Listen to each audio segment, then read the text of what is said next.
होतं बाहेर. ऐकूच कमी येत होतं. एकदा एक मेंढपाळ घरी सण होता, पुरणपोळी खाल्ली आणि त्या शेळ्या घेऊन शेतात गेला. शेतात तो थांबला, त्याला झोप आली, कारण पुरणपोळ्या खाल्लेल्या होत्या. त्याला झोप आली, तो झोपला.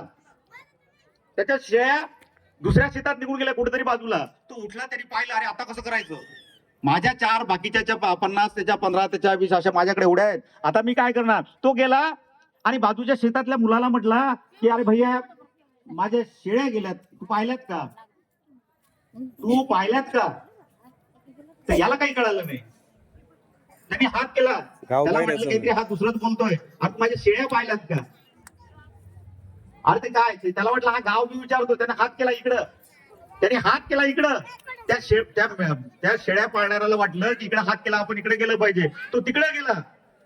त्याचं नशीब चुकून जे काय असेल त्याला त्या पूर्ण भेटल्या. तो घेऊन आला, शेळ्या घेऊन आला. त्याला असं वाटलं की आज आपल्याला पाटलाच्या शिव्या खावा लागल्या असत्या, त्या ढमुकजीच्या शिव्या खावा लागल्या असत्या. माझ्या 4 शेळ्या आहेत, त्यातलं एक छोटं पिल्लू आहे, ते लग्न झालंय, मी त्याला देतो. ते लग्न झालंय, मी त्याला देतो. त्यांनी ते लग्न पिल्लू पकडलं आणि त्याच्याजवळ गेला. म्हणजे भैया, तुम्हाला शेळ्या सांगितल्या, मला सापडल्या, आता हे तुम्हाला देतो. तो म्हणतोय तुम्हाला देतोय. हा म्हणतोय अरे मी तुला शेळीचं पिल्लू लग्न केलं नाही. याला वाटतं त्यांनी लग्न केलं. तो म्हणतो मी लग्न केलं नाही. अरे म्हणतो हा तुम्हाला देतो. अरे मी लग्नात केलं नाही, मी इथनं बाहेरच गेलो नाही. हा एक सांगत होता, तो एक सांगत होता. दोघांचं काही जमे ना. अर्धा तास झाला. शेवटी दोघं जणांनी एकाला दुसऱ्याने हात पकडला की हा माझ्यावर लग्न केलं म्हणून आळ करतोय, याला वाटलं मी देतोय, हा घेत का नाही. दोघं जण गावातल्या पाटलाकडे गेले.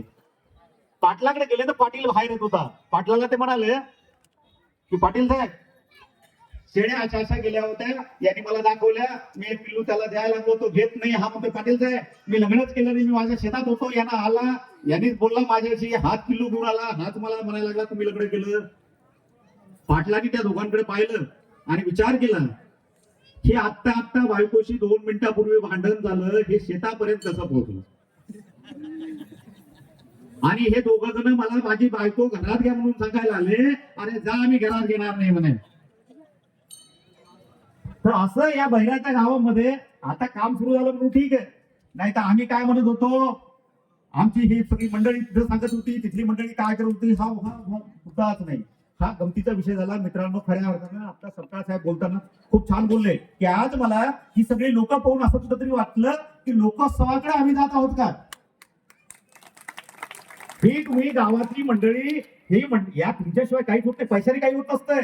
पैशाने एखादी वास्तू उभी राहील, पण खऱ्या अर्थानं तुम्ही असल्याशिवाय त्याच्यात आत्माच येत नाही, त्याच्यात फुटताच येत नाही काही. त्यामुळे तुम्ही खऱ्या अर्थानं दिसले तर मला म्हणते सरकार साहेब म्हटले की आता वाटतं मी लोक आहेत तर मला थोडंसं बरं वाटायला लागलं. मित्रांनो, खऱ्या अर्थानं मी जी गोष्ट सांगितली ही आपल्यासाठी जास्त महत्वाची, कारण आम्हाला उत्साह घेणं